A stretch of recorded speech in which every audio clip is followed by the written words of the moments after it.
আগামীকাল মহারাজকে তার জন্মদিনের প্রথম শুভেচ্ছা বার্তা আমি জানাবো। মহারাজ ঘুম থেকে উঠে যেন আমার শুভেচ্ছা বার্তাটা প্রথম শোনেন। বাকি রাত আমি মহারাজের দরজার সামনেই গোলাপ হাতে ঘুমিয়ে থাকবো। মহারাজের গলা পেলে তবেই চোখ খুলবো।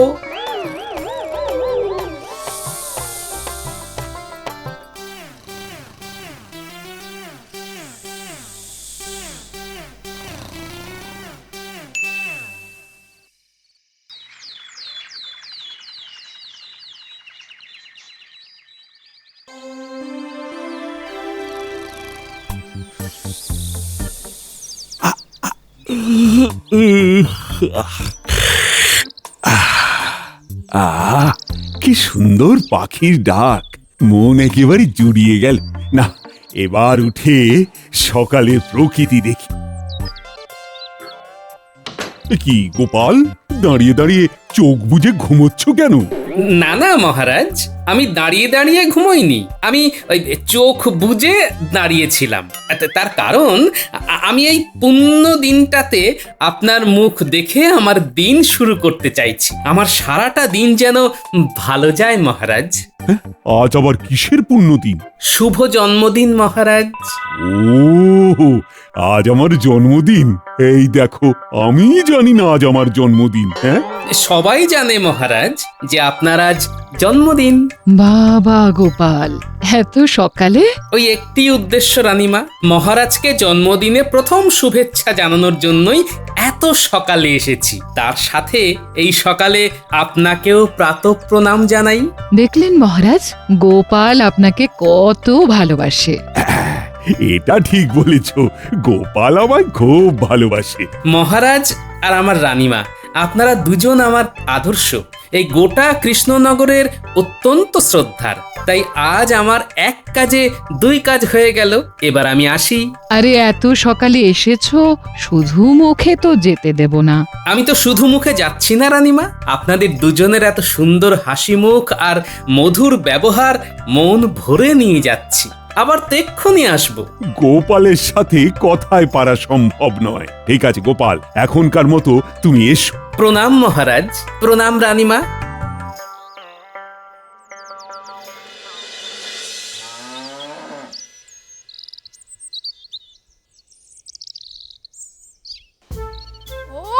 এই সাত সকালে কোথায় গেল রে বাবা? এইভাবে না জানিয়ে কেউ যায়? কোথায় গেল কোথায় গেল কোথায় গেল রে বাবা? এসে গেছি এসে গেছি, একদম চিন্তা করো না। এই এত সকালে গিয়েছি রে কোথায়? মহারাজ দর্শনে। শুধু মহারাজ কেন, সাথে রানীমা। কি এমন প্রয়োজন ছিল শুনি যে কাউকে কিছু না জানিয়ে, এমনকি আমাকে না জানিয়ে দরজা খোলা রেখে চলে গেলে? প্রথমেই ক্ষমা চেয়ে নিচ্ছি গিন্নি, তোমাকে না বলে যাবার জন্য। আসলে আজ মহারাজের জন্মদিন, আমি সকলের প্রথম মহারাজকে প্রণাম জানাতে গিয়েছিলাম গিন্নি। ও মা, তাই নাকি গো? আজ মহারাজের জন্মদিন। মহারাজ তোমাকে দেখে খুব খুশি হয়েছেন বলো? খুব খুশি হয়েছেন।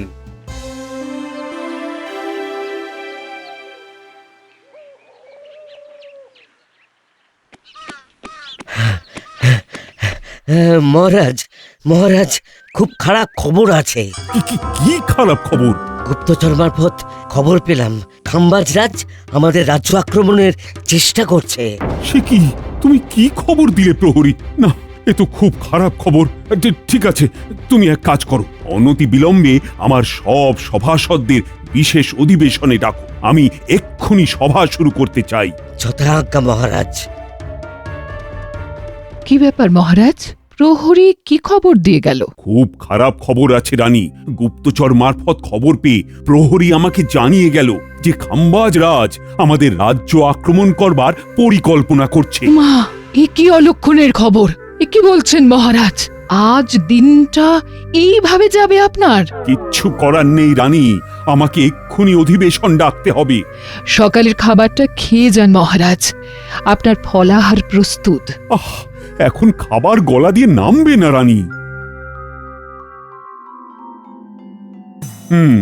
যে কারণের জন্য তোমাদের বিশেষ এই অধিবেশনে ডাকা সেটা বলি। হ্যাঁ বলুন মহারাজ। একটা ভয়ঙ্কর খারাপ খবর আছে। খারাপ খবর? কি খারাপ খবর মহারাজ? গুপ্তচর মারফত খবর পেয়ে প্রহরী সকালে এসে জানায় যে খাম্বাজ রাজ আমাদের রাজ্য আক্রমণের চেষ্টা করছে। ঠিক আছে মহারাজ, আমি ওই সীমান্তে সেনা মোতায়েন করে দেব, এটা নিয়ে আর ভাবনা করবেন না। হ্যাঁ, ভাবনা করব না? কি কি বলছো সেনাপতি? ভাবনা আমার সব সময় চলছে। একটা যুদ্ধ মানে জানো কত প্রাণ যাবে সেটা ভেবেছো? ওই তো সেনাপতি বলে দিয়েছে সীমান্তে সেনা মোতায়েন করে দেবে, ব্যাস খাম্বাজ রাজ বুঝবে যে কৃষ্ণনগর তৈরি আছে। মহারাজ, আপনি সারা দিন কিচ্ছু খাননি, এই ফলের রসটুকু খেয়ে নিন মহারাজ। দাও রানী দাও। এই নিন মহারাজ। এ কি কাণ্ড বলো দেখি, হাত থেকে ফলের রস পড়ে গেল। এসব কি ঘটছে মহারাজ? হ্যাঁ, আজ আমার জন্মদিন আর আজই এই সব ঘটনা ঘটছে। সকাল থেকে কিচ্ছু খেতে পাচ্ছি না। মহারাজ আপনি নিজেকে ঠান্ডা করুন, বিপদ তো কেটে গেছে, আপনি এখনো চিন্তা করছেন। হ্যাঁ মহারাজ, আপনার চিন্তা থেকে এইসব ঘটনা ঘটছে। এক কাজ করুন, আপনি আপনার ঘরে গিয়ে ঠান্ডা মাথায় মধ্যাহ্ন ভোজন সারুন। তাহলে মহারাজ আপনার মধ্যাহ্নের আহারের ব্যবস্থা করছি, আপনি আসুন। ঠিক আছে রানী, ঠিক আছে।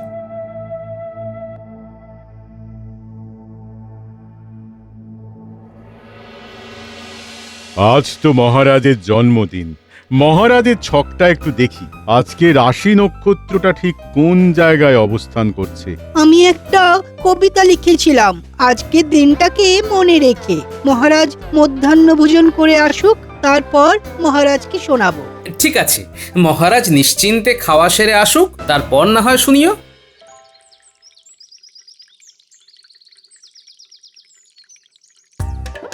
আসুন মহারাজ, এইবার আমি আপনার সামনে আপনার খাওয়ার তদারকি করব।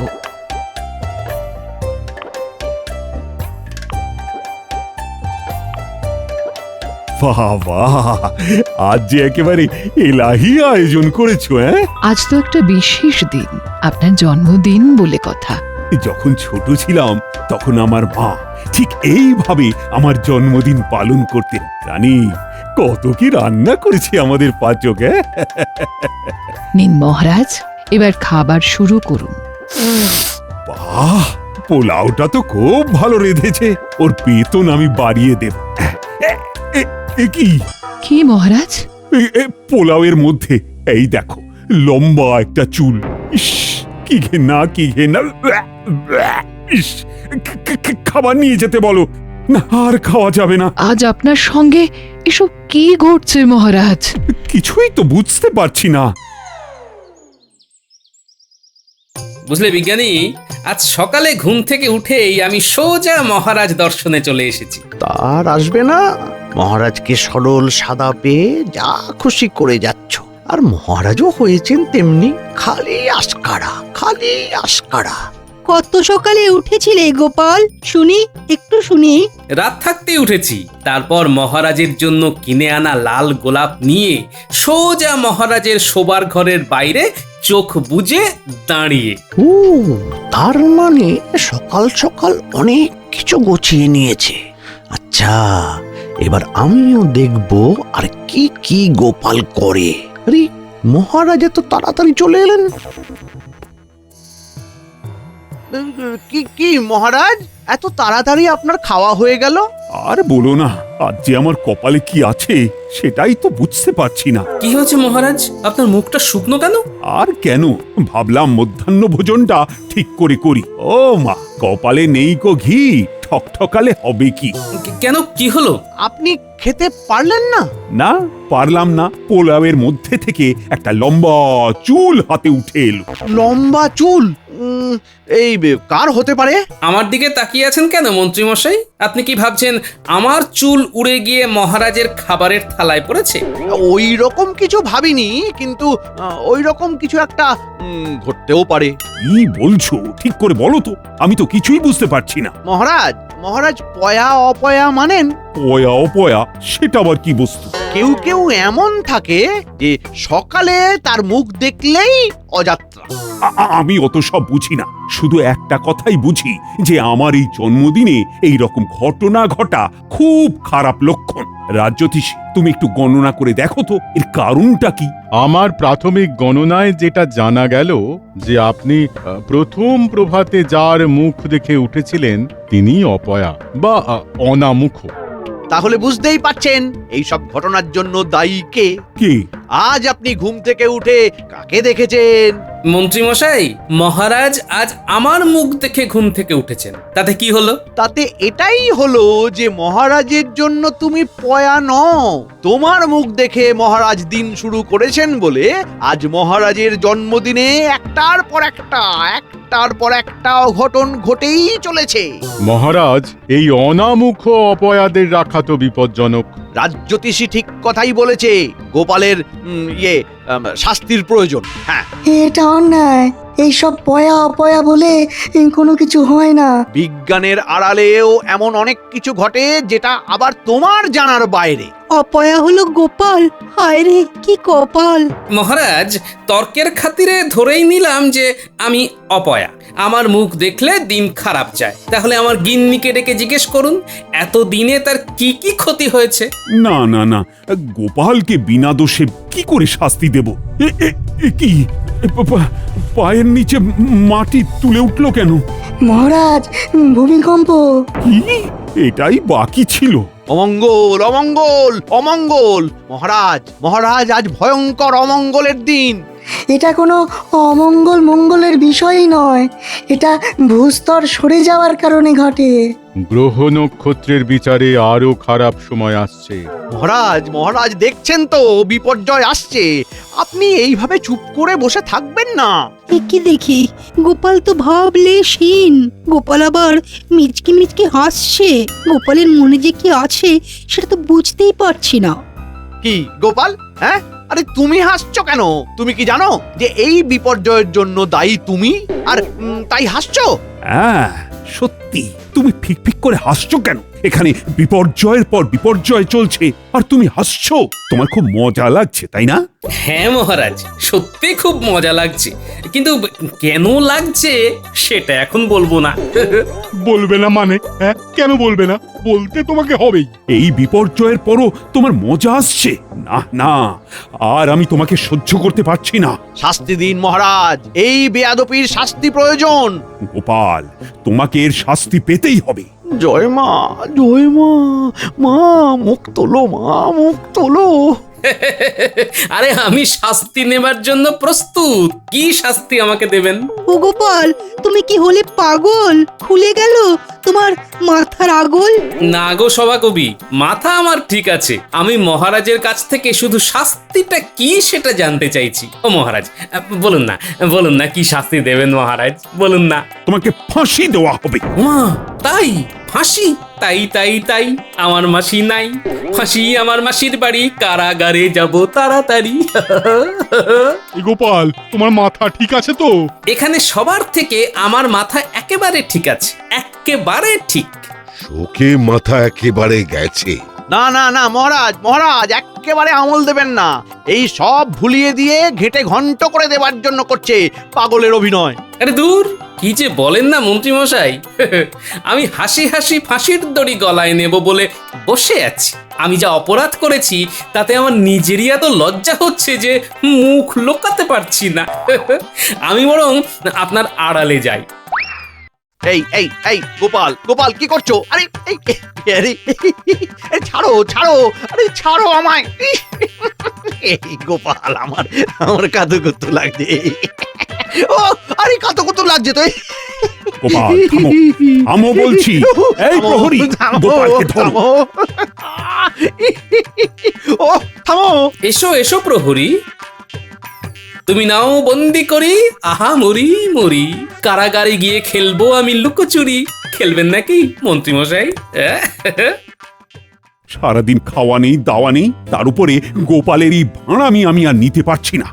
নাও, একে কারাগারে দিয়ে এসো। 1 মিনিট। কারাগারে যাবার আগে আমি একবার আমার সহধর্মিনীর সাথে দেখা করতে চাই। এটাই আমার শেষ ইচ্ছে মহারাজ। ওখান থেকে বাজারে গিয়ে সবজি কিনে দিতে হবে। আমার ফাঁসি হলে সেই গিন্নিকেই তো বাজারে যেতে হবে। ঠিক আছে, যাও দেখা করে এসো, আর বাজারটাও করে দিও। সর্বনাশ মহারাজ, মহারাজ এই ভুলটা একদম করবেন না, গোপাল পালিয়ে যাবে। এটা মন্ত্রীমশাই একদম ঠিক বলেছেন। এই সেনাপতি, আপনি সৈন্য পাঠিয়ে আমার কোমরে দড়ি পরিয়ে আমাকে গিন্নির কাছে নিয়ে চলুন। তারপর বাজারে ভারী অদ্ভুত সব ঘটনা ঘটছে। ফাঁসির আসামি এমন হাসি মুখে এই সব কথা বলতে পারে, হ্যাঁ? এটা তো ভাবতেই পারছি না। ওকে ওর বাড়িতে নিয়ে গিয়ে ওর গিন্নির সাথে দেখা করিয়ে শেষ ইচ্ছেটা পূর্ণ করিয়ে দাও। আর আজকের মতো সবার কাজ এখানেই শেষ হলো। প্রণাম মহারাজ। পরের জন্মে আমি আপনার ছেলে হয়ে জন্মাতে চাই। চললাম। চলুন সেনাপতি মশাই।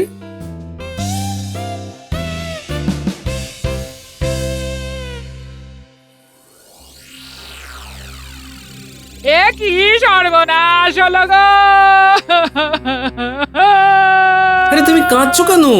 আমি অনামুখ, তাই আমার শাস্তি হয়েছে। অনামুখদের বেঁচে থাকবার কোনো প্রয়োজন নেই গিন্নি। ও গোপাল দাদু, আমরা আমরা সবাই মহারাজকে বলি এই কাজ উনি করবেন না। আমাদের আমাদের দাদু চলে গেলে আমাদের গল্প বলবে কে? আমরা যে সবাই অনাথ হয়ে যাব। আমরা সবাই অনশন করব। ঠিক বলেছিস, এটাই উচিত হবে। হ্যাঁ গো গিন্নি, আজ বাজার থেকে কি নিয়ে আসবো বলো তো? এই বিষ নিয়ে আসো, আমি বিষ খাবো গো। আহা, ঘরে কি কি বারণ তো সেটা চটপট বলে ফেলো দেখি। বলছি সব তো আছে, শুধু বিষটাই নেই। ওই বিষটাই নিয়ে আসো। মহারাজে কি করলেন? যা করেছেন আমার ভালোর জন্যই করেছেন, বুঝতে পারছো না? কি ভালো কাজ সেটা আগে বলো। হ্যাঁ, চলো সবাই বাজারে চলো। বাজারে কি ভালো হয়েছে সেটা আমি বলবো। চলো সবাই বাজারে চলো। তুমি বাজারে কি করবে? মহারাজের প্রশংসা করব। গিন্নি, আমি তোমাকে বড় ভালোবাসি।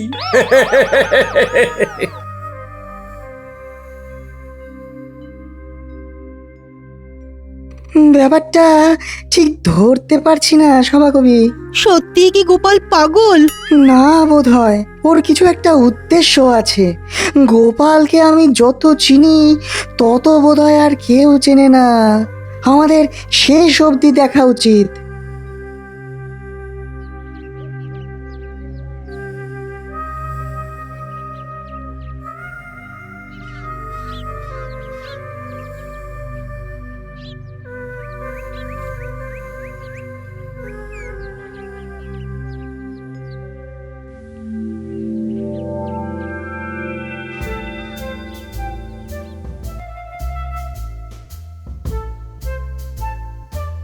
চলুন মহারাজ, গোপালের ফাঁসিটা দেখে আসি। বলছি, কাজটা কি ঠিক হলো না? ফাঁসিটা বরং রদ করে দিই। না না মহারাজ, মহারাজ আপনি দুর্বল হবেন না। হব না বলছো? ঠিক আছে, তাহলে হলাম না। চলো। কোথায় যাব মহারাজ? গোপাল বাজারে কি বাজার করছে দেখতে ভীষণ ইচ্ছে করছে। চলো।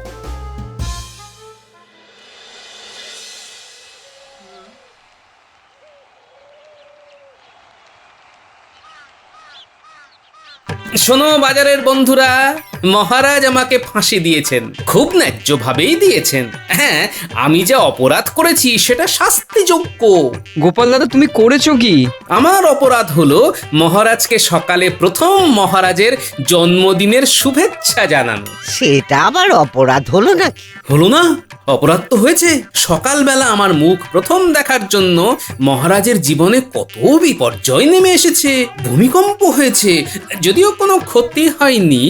যতবার খেতে গেছেন খাওয়া ভেস্তে গেছে। এটা অপরাধ কম? তোমার মুখ দেখে কারোর খাওয়া নষ্ট হয়েছে, এটা কিরকম কথা হলো? আর তার জন্য ফাঁসি? বাবারে বাবা, গোপালের ফাঁসি দেখবার জন্য তো বেশ ভিড় হয়েছে। কি বলছে শুনি।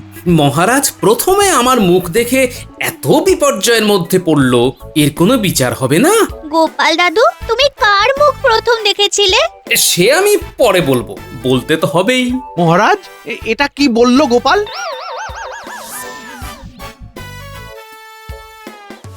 সর্বনাশ, আমি বুঝতে পেরেছি। গোপাল কি বলতে চাইছে। আমার ফাঁসি হবে, ওতেই হবে। কিন্তু আমার যদি একদিনের ফাঁসি হয়, তাহলে আমি যার মুখ প্রথমে দেখেছি তার শাস্তি হবে না কেন? আমার যদি একদিনের ফাঁসি হয়, তবে তার হবে 7 দিনের ফাঁসি। নিশ্চয়ই হবে। কে, শুধু তার নামটা বলো। তোমার গিন্নি নয় তো গোপাল দাদা? না না না, আজ আমি ওর মুখ দেখে উঠিনি। ওর মুখ দেখে উঠলে কি আর আমার এই অবস্থা হয়? আমি মহারাজের মুখ দেখেছি প্রথম। ভেবেছিলাম আজ আমার দিনটা ভালো যাবে, কিন্তু কোথায় কি, পান্তা ভাতে ঘি। শোনো গোপাল, শোনো, আমি সব বুঝেছি। আমি তোমার ফাঁসি রদ করলাম। তোমার বুদ্ধিতেই আছে সিদ্ধি। মন্ত্রী, আমি ভাবছি তোমাকেই এই ফাঁসিতে চাপিয়ে দিই। কেন মহারাজ, আমার অপরাধ? সব সময় গোপালের বিরুদ্ধে আমাকে উস্কে দাও। প্রহরী, ধরো ধরো মন্ত্রীকে। মন্ত্রীকেই আমি 7 দিনের ফাঁসি দেব। কি জপলায়তি সজীবতি! ওরে বাবারি! পালাও পালাও! গোপাল, এসো এসো, আমার বুকে এসো। তুমি ছাড়া আমার কোনো গতি নেই। বলো সবাই, গোপালের জয়, জয় গোপালের জয়। জয় গোপালের গোপালের জয়। জয়!